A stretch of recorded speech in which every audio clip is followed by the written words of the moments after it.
위에 사도된 바울은 에베소에 있는 성도들과 그리스도 예수 안에 있는 신실한 자들에게 편지하노니 하나님 우리의 아버지와 주 예수 그리스도로부터 은혜와 평강이 너희에게 있을지어다. 아멘. 네, 우리는 이제 오늘부터 에베소서 말씀을 함께 보려고 합니다. 창세기도 이제 아브라함 스토리가 이제 끝이 났고 또 뒤에 내용이 많이 남아 있어서 다음에 또 구약 돌아갈 때 이어서 보도록 하고, 우리가 여름 성경학교 때 우리 친구들이 에베소서 말씀을 통해 여름 성경학교를 했었습니다. 그래서 이번 후반기에는 이 에베소서 말씀과 함께 우리가 교회를 함께 세워가는데 어떤 말씀들이 필요할지 생각해보는 그런 시간이 되면 좋을 것 같습니다. 우리 교회도 이제 연말이 되면 만 10년이 되는데 이 에베소서 말씀을 통해서 지난 우리의 10년의 시간 동안 우리가 과연 하나님의 말씀에 기초해서 바르게 세워지고 있었는지 한번 돌아보고, 또 앞으로 우리가 어떻게 세워가야 할지 생각해보는 그런 시간이 되면 너무나 좋을 것 같습니다. 그러면 이제 우리가 에베소서 말씀을 함께 볼 건데, 우리가 이 말씀을 보면서 먼저 첫 번째로 생각해야 될 것이 있다면 어떤 것이 있을까? 먼저 오늘 말씀에 보면 사도 바울은 가장 먼저 자기 자신을 소개하면서 이 말씀을 시작하고 있습니다. 이것은 서신서라면 어떤 성경이 있는지 똑같은데, 왜냐하면 이렇게 이 서신을 쓰는 사람이 누군가에 따라서 이 서신이 갖는 권위가 달라지기 때문입니다. 예를 들어서 우리가 국가에서 어떤 한 공무원이 보낸 문서와 또는 이 대구에 있는 시장이 보낸 문서와는 그 문서가 갖는 권위가 큰 차이를 갖게 될 겁니다. 또 똑같은 사람이 그 글을 쓰더라도 어떤 권위로 쓰느냐에 따라 그 권위는 달라지게 됩니다. 예를 들어서 제가 저희 아내에게 편지를 쓰면서 이제 남편으로서 편지를 쓰는 것과 새로운 시민교회 목사로서 쓰는 것은 큰 차이가 있겠죠. 물론 제가 그렇게 써본 적은 없지만 만약에 그렇게 쓸 일이 생긴다면 그것은 제가 남편으로서 쓰는 것과는 다른 권위를 갖게 될 것입니다. 이처럼 이 에베소서도 누가 썼는지도 중요하지만 누가 어떤 권위로 썼는지가 우리에게 굉장히 중요한 것입니다. 이런 면에서 사도 바울은 항상 서신을 쓸 때마다 자신을 어떻게 밝히고 있냐고 하면 그리스도 예수의 사도라고 그렇게 밝히고 있습니다. 여기서 사도라는 말은 보내심을 받은 자라는 뜻이거든요. 그러니까 예수 그리스도의 사도라 하면 예수 그리스도로부터 보내심을 받은 사람, 예수님께서 보내신 사람이라 그런 뜻입니다. 여러분, 이것은 우리가 이 에베소서를 대할 때 정말 중요하게 생각해야 하는 부분입니다. 왜냐하면 이것은 이 에베소서가 어떤 사람의 말이 아니라 예수님의 말씀, 하나님의 말씀이라고 하는 그런 권위를 갖는 것이기 때문입니다. 얼마 전에 어떤 한 성도님께서 이 사도 바울도 이 편지가 성경이 될 줄은 모르고 쓴 것이 아니냐 그렇게 물으시던데 전혀 그렇지 않습니다. 사도 바울은 자신이 사도로서 예수님의 말씀을 전하고 있다고 생각하며 이 서신을 쓴 것입니다. 고린도전서에 보면 내가 너희에게 편지하는 이 글이 주의 명령인 줄 알라 이렇게 말씀합니다. 갈라디아서에도 보면 내가 전한 복음은 사람의 뜻을 따라 된 것이 아니라 오직 예수 그리스도의 계시로 말미암은 것이다 그렇게 말씀하죠. 그러니까 우리는 이 에베소서 말씀을 대할 때 이것이 살아있는 하나님의 말씀으로 생각하며 그 말씀을 대해야 됩니다. 2000년 전에 이 에베소 교회를 바르게 세우기 위해서 말씀하셨던 그 하나님께서 오늘날 동일하게 우리의 삶과 우리 교회를 바르게 세워가기 위해서 하나님께서 주신 그런 말씀이라는 겁니다. 사랑하는 여러분, 여러분들은 혹시 성경을 대할 때 이런 마음으로 대하고 있습니까? 이것은 우리가 신앙생활할 때 정말 중요한 부분입니다. 우리는 소위 우리 스스로가 진리를 찾아가고 또 우리 스스로가 이 교회와 우리의 삶을 바르게 세울 방법을 찾아가는 것이 아닙니다. 우리가 조금 있으면 이제 내년을 준비할 때가 올 텐데 내년을 준비하면서 우리가 우리의 생각으로만 결정해야 한다면 그것은 어떻게 될까요? 저는 이것만큼 교회가 불안한 것이 없다고 생각합니다. 여러분들의 인생도 마찬가지입니다. 왜냐하면 우리가 우리 스스로를 잘 알지 않습니까? 세상에서 많이 배우고 공부를 많이 한 사람들도 인생의 한 치 앞을 내다보지 못하는 사람들입니다. 그런데 그런 우리가 우리의 삶을 스스로 설계한다? 이것만큼 넌센스가 없는 거예요. 우리는 세워져야 하는 대상이고 잘못 세워지면 변화되어야 할 대상인데 이런 우리가 세워가는 주체가 된다? 이것은 말이 안 되는 것입니다. 여러분, 그렇게 세워가다가 이 세상에 혼란스러운 교회들, 또 무너지는 성도들이 얼마나 많은지 모릅니다. 그러나 우리 하나님은 그것을 원하시는 분이 아니세요. 하나님은 우리 교회가 바르게 세워지고 여러분들이 건강하게 세워지도록 하기 위해서 우리에게 자신의 뜻을 충분히 나타내는 분이십니다. 이 교회에 대해서도 하나님은 이 교회의 설계자로서 이 교회의 청사진을 말씀 속에 분명하게 보여주는 분이십니다. 여러분들의 삶도 마찬가지입니다. 여러분, 하나님은 우리의 창조주시죠.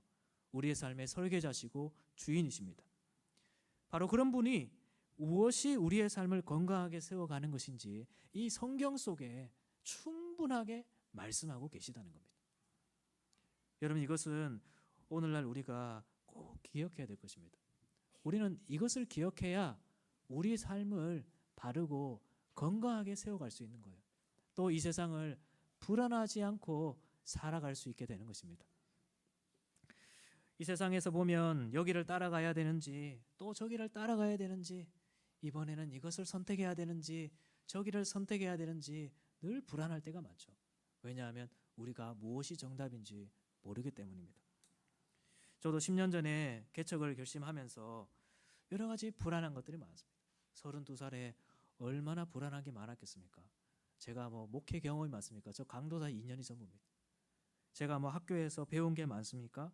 나이가 많아서 인생의 지혜가 있습니까? 저에게는 그럴 만한 것들이 전혀 없었습니다. 그런데 그런 제가 무슨 목회를 하겠냐마는 그래도 개척을 하겠다고 결심하게 된 것은 우리에게 이 교회를 세워갈 분명한 해답인 하나님의 말씀이 있다고 생각했기 때문입니다. 저를 불안하지 않게 했던 말씀이 디모데전서 4장의 말씀인데 누구든지 네 연소함을 업신여기지 못하게 하고 대신 읽는 것과 권하는 것과 가르치는 것에 전념하라. 그러면 거기에 목회자의 성숙함이 드러나게 될 것이다. 이런 말씀이 있었습니다. 그래서 저도 배운 것도 좋고 경험도 좋지만 그것을 의지하면 여러분들의 인생의 경험과 지식과 그런 것을 의지하면 불안합니다. 인생이. 어떻게 내가 한 치 앞을 내다보지 못하는 삶을 내가 설계해가며 갈 수 있겠습니까? 교회도 마찬가지예요. 하지만 우리에게는 이 하나님 말씀이 있으니 신대원에서 배운 대로 하나님 말씀을 순수하게만 전해보자. 그것이 이 교회를 개척하는 데에 저에게 담대함을 줬던 것입니다. 여러분, 저는 우리가 이제 10년이 지나고 새로운 10년을 향해 나아갈 때 우리가 다시 이 말씀 앞에서 이 말씀의 권위를 인정하고 이 말씀이 우리의 신앙과 생활의 유일한 규범인 줄 알고 이 말씀과 함께 우리의 삶을 다시 세워가면 좋겠습니다. 세상이 뭐라고 해도 세상이 이게 좋다고 해도 너무 불안해하지 말고 내가 그거 따라가지 못한다고 내 인생이 망한 것처럼 그렇게 생각하지도 말고 우리에게는 하나님께서 주신 말씀이 있다는 사실을 기억하시길 바랍니다. 우리에게는 하나님께서 여러분들에게 직접 주신 하나님의 말씀이 있습니다. 우리의 창조주시고 이 세상의 주인이신 우리 하나님께서 우리를 위해 지금까지 보존해 주시고 전파하게 하신 이 하나님의 말씀이 있는 것입니다. 그렇기 때문에 인생을 살아갈 때 또 교회를 세워갈 때 불안해하지도 말고 염려하지도 말고 이 하나님의 말씀에 따라 우리의 삶을 하나하나 차근차근 세워가면 되는 것이죠. 여러분, 그럴 때 우리에게 회복되는 것이 있을 것입니다. 먼저 첫 번째로 우리에게 하나님의 은혜가 회복될 것입니다. 오늘 사도 바울도 이 말씀을 읽는 모든 성도들에게 하나님 우리 아버지와 주 예수 그리스도로부터 은혜가 있기를 바라고 있습니다. 여러분, 은혜가 무엇입니까? 제가 생각해 보니까 은혜라는 말은 이 단어로 표현하기가 참 어려운 말이더라고요. 동사로서 여러 가지 설명이 필요한 그런 단어입니다. 먼저 은혜라는 것은 우리가 하나님의 선물이라고 할 수 있습니다. 그런데 선물인데 우리 신랑들, 남편들, 아내분들에게 선물을 다 해봤겠지만 선물을 하고도 이제 기분이 그렇게 좋지 않은 경우들이 종종 있지 않습니까? 왜냐하면 이 세상에서의 선물은 우리에게 꼭 필요하지 않은 것도 있고 또 내가 구할 수 있는 선물들도 얼마든지 많이 있기 때문입니다. 그런데 우리가 은혜라고 할 때 하나님의 선물이라고 한다는 것은 우리가 우리에게 꼭 필요하지만 우리 스스로가 그것을 구할 수 없는 것이 우리에게 선물로 주어질 때 그것을 하나님의 은혜라고 말합니다. 또 우리가 은혜라고 말할 때는 그것이 어떤 대가 없이 주어지는 것을 은혜라고 말해요. 너 이번에 한 주간 놀러 갔다 왔으니까 이제 내 차례다. 이거는 은혜가 아니죠. 은혜는 대가 없이 주는 것이 은혜입니다. 그런데 성경은 우리에게 무엇을 말씀하냐고 하면 하나님의 은혜에 대해 말하고 있습니다. 성경이 말씀하고 있는 것은 하나님의 은혜에 대한 것입니다. 하나님께서 이 말씀을 남기시기 위해서 얼마나 많은 수고들을 하셨는지 성경에 한번 보십시오. 하나님께서 구약에는 히브리서 1장의 말씀처럼 선지자들을 통해서 여러 모양과 여러 부분을 통해서 말씀하셨고 그 말씀이 지금까지 보존되어 오다가 예수님을 보내셔서 하나님의 말씀을 온전하게 하시고 예수님의 제자들인 사도를 통해 이 말씀을 또한 전하게 하시고 보존하게 하셔서 교회 역사 속에 지금까지 보존해 오셨습니다. 이런 많은 역사 동안 하나님께서 정말 수고롭게 이 말씀을 보존해 오신 이유가 뭐냐니까 이 말씀 속에 담겨져 있는 하나님의 은혜 때문입니다. 하나님이 은혜의 하나님이시다는 것을 우리에게 가르쳐 주시기 위해서 이 말씀을 보존해 오신 거예요. 그래서 우리가 이 성경을 통해 우리의 삶을 세우고 우리 교회를 세워간다면 우리는 그 속에서 하나님의 은혜를 경험할 수 있게 됩니다. 하나님이 얼마나 좋은 분이신지, 하나님이 우리에게 얼마나 한없는 것을 주기를 원하시는 것인지, 그 하나님을 만나기 때문에 우리의 삶에 기쁨이 있고 감사가 있고 은혜가 넘치는 그런 삶을 살아가게 되는 것입니다. 여러분 혹시 은혜가 없는 신앙생활을 해보셨던 일들이 있으십니까? 예배에 은혜가 없고 또 교회에 은혜가 없으며 또 삶이 기쁘지가 않는, 감사가 없는 여러분 그런 삶은 정말 생각만 해도 끔찍한 것입니다. 지금까지 신앙생활하면서 은혜가 무엇인지를 경험해 본 사람들이라면 내 삶에 은혜가 없는 것, 교회에 은혜가 없는 것은 정말 얼마나 끔찍한 것인지 생각해 볼 수 있을 거예요. 그런데 그런 일들이 이 세상에서 실제로 일어나게 됩니다. 실제로 중세에도 보면 교회 안에 하나님의 은혜가 사라지는 일들이 일어났죠. 중세만 그렇겠습니까? 오늘날에도 그렇습니다. 교회 안에 은혜가 사라지는 일들이 얼마나 많은지 몰라요. 그 교회가 우리 교회가 될 수도 있는 것입니다. 그런데 어떻게 해서 그런 일이 일어나냐 하니까 바로 이 성경을 하나님께서 주신 말씀으로 받으면서 이 말씀을 그 모든 것 위에 최고의 권위로 두고 말씀을 통해 우리의 삶을 세우지 않기 때문에 그런 일들이 발생하게 되는 것입니다. 목회를 한다고 하면서도 또 각 성도들이 자신의 삶을 믿음으로 세운다고 하면서도 이 성경을 하나님의 말씀으로 여기지 않고 하나님께서 이 말씀을 통해 우리에게 하나님의 은혜에 대해 말씀해 주고 싶어 하시는데 말씀을 통해 하나님의 은혜를 찾지 않는 그런 일들 때문에 이런 일들이 일어나게 되는 거예요. 우리는 오직 성경의 가치 속에서만 오직 은혜를 발견할 수 있습니다. 그런데 우리가 오직 성경을 포기하면 우리도 은혜도 포기하게 되는 것이죠. 그리고 그 안에 무엇이 자리 잡게 되냐 하니까 사람의 노력과 내가 무엇을 했는지와 그래서 자기 자랑과 교만이 넘치게 되는 것입니다. 그래서 교회에 다녀도 감사가 없고 감사가 없는 거예요. 내가 했는데 뭔 감사가 있겠습니까? 또 자기 자랑이 넘치고 기쁨이 없고 또 교회 오는 것이 부담이 되고 은혜를 생각하지 않는데 무슨 기쁨이 있겠어요? 부담밖에 없죠. 하나님이 멀게만 느껴지는, 실제로 중세에도 보면 종교개혁자들의 고백이 교회 안에 은혜가 사라지니까 하나님이 멀게만 느껴지는, 그래서 그 하나님 앞에 어떻게 내가 가까이 갈 수 있을까, 그 생각 때문에 이상한 것들을 많이 만들어냈지 않습니까? 하나님을 두렵게만 느꼈던 그런 시간들이 실제로 있었던 것을 볼 수 있습니다. 사랑하는 여러분, 하나님께서 이것을 원하실까요? 그렇지 않습니다. 하나님은 은혜의 하나님이십니다.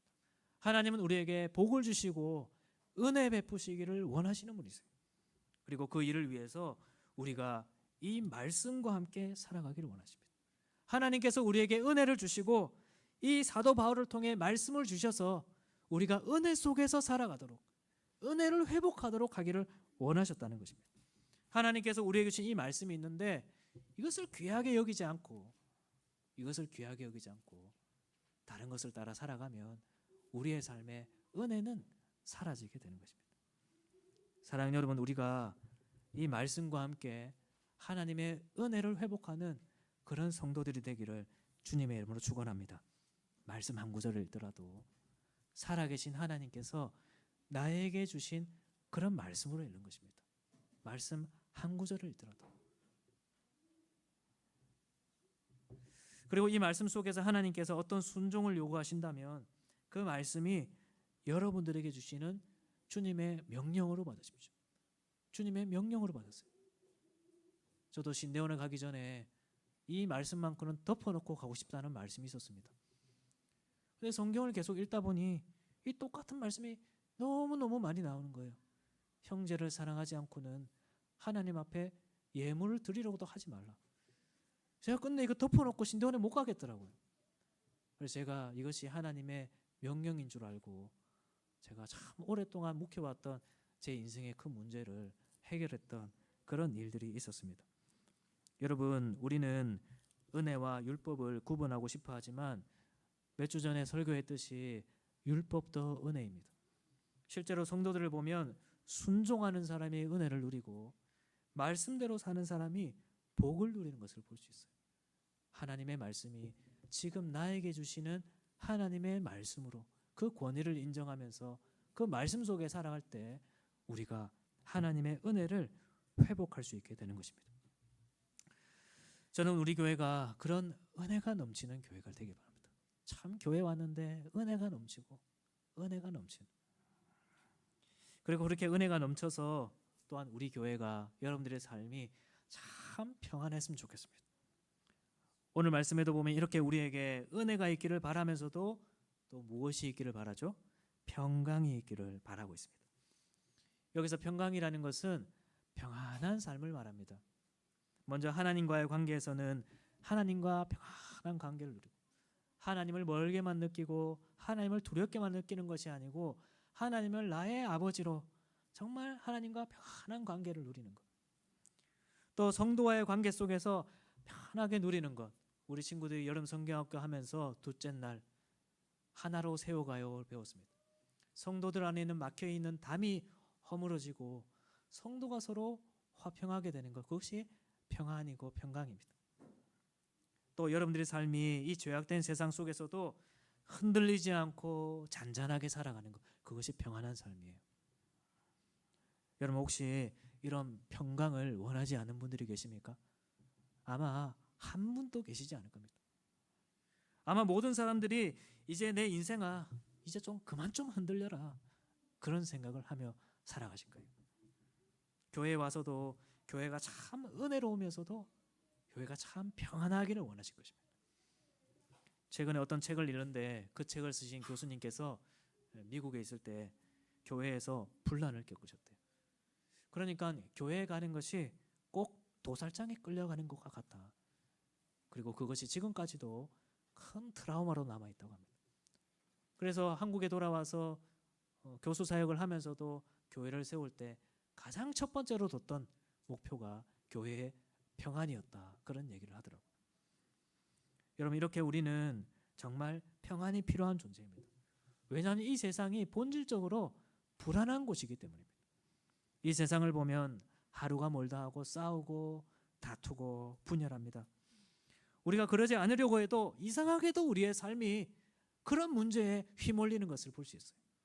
교회도 보십시오. 교회가 분란이 생기는 것을 누가 원하겠습니까? 여러분들이 가정에 분란이 생기는 것을 과연 누가 원하겠어요? 근데 이상하게도 우리가 이 세상을 살다 보면 우리가 원하지 않아도 그런 문제를 만나는 것을 볼 수 있습니다. 이 세상이 본질적으로 그런 곳이기 때문입니다. 여러분, 이런 세상에서 우리가 어떻게 평강을 누릴 수 있겠습니까? 많은 사람들이 평안을 원하고 평강을 원하지만 어디에서 이 평강이 찾아오는지를 모르고 있을 때가 많죠. 여러분, 이 평강은 하나님의 은혜에서부터 오는 것입니다. 우리가 하나님의 은혜를 풍성히 누릴 때 우리의 삶은 자동적으로 평안할 수 있게 되는 거예요. 교회도 그렇습니다. 교회가 평안하려면 교회가 은혜로워야 돼요. 은혜의 복음이 넘치고 성도들이 은혜를 나누고 하나님이 주시는 은혜를 고백할 때 교회는 그냥 자동적으로 평안합니다. 싸우지 마십시오. 평안하십시오. 서로 화평하십시오. 해도 은혜가 없으면 불가능한 거예요. 왜냐하면 이 평강은 그 뿌리가 하나님의 은혜이기 때문입니다. 우리가 은혜를 누리면 자동적으로 우리의 얼굴이 밝아지고 기뻐지고 화평하며 평안을 누릴 수 있게 되는 거예요. 여러분, 하나님은 그것을 위해서 오늘날 우리에게 이 하나님의 말씀을 보존해 주셨습니다. 이 말씀 속에서 은혜의 하나님을 만나고 하나님이 얼마나 좋은지를 만나고 인생을 평안하게 살아가라는 것입니다. 여러분들이 혹시 그런 삶을 원하신다면 이제 우리가 이 말씀 앞에 다시 진지하게 섰으면 좋겠습니다. 세상에서 평안하지 않는 삶 때문에 너무 스트레스 받고 고통받는 분들이 계시다면 우리의 삶에 창조주시고 설계자이신 주님께서 우리의 삶 평안하라고 주신 이 하나님의 말씀 앞에 다시 진지하게 서는 것입니다. 세상의 이야기를 들으면 너는 안 된다고, 너는 쓸데없다고, 너는 가능성이 없다고, 너는 평안하지 못할 거라고 그런 얘기를 하지만 하나님의 말씀은 우리에게 평안을 줍니다. 주님 우리를 사랑하신다고, 주님 우리의 삶을 인도하신다고, 다음 주부터 보겠지만 주님 창세전부터 영원전부터 우리를 계획하셨다고, 우리와 함께하고 계시다고 우리에게 은혜 주시고 평안을 주시는 것이 바로 이 하나님의 말씀입니다. 이제 이 에베소서 말씀 6장밖에 되지 않습니다. 하지만 이 6장 안에 하나님이 얼마나 좋은 분인지, 우리에게 어떠한 좋은 평안을 주기를 원하시는지 너무나 충분히 담겨져 있습니다. 우리가 이번 이 후반기에는 이 에베소서 말씀과 함께 하나님의 은혜와 평강을 풍성히 누릴 수 있었으면 좋겠습니다. 우리 교회가 이제 만 10년이 됩니다. 저는 10년 동안 우리 교회가 참 평안해서 참 너무나도 하나님께 감사했습니다. 참 이렇게 평안한 교회가 있을까? 정말 뭐 좋은 교회 목회하시는 분들 뭐 자랑하고 많은 사람들이 부러워하지만 저는 뭐 하나도 부럽지 않습니다. 이렇게 평안한 교회가 있을 수 있을까? 이렇게 은혜를 나누고 서로를 섬기는 그런 공동체가 있을까? 너무 감사하죠. 앞으로의 10년 또 이런 평안한 교회, 여러분들의 삶도 참 평안한 삶이 될 수 있도록 우리가 이 말씀과 함께 다시 시작하는 그런 우리가 되기를 바랍니다. 그래서 우리의 삶이 은혜와 평강이 넘치는 그런 우리의 삶이 되기를 주님의 이름으로 축복합니다. 함께 우리 말씀을 기억하면서 함께 찬양합시다.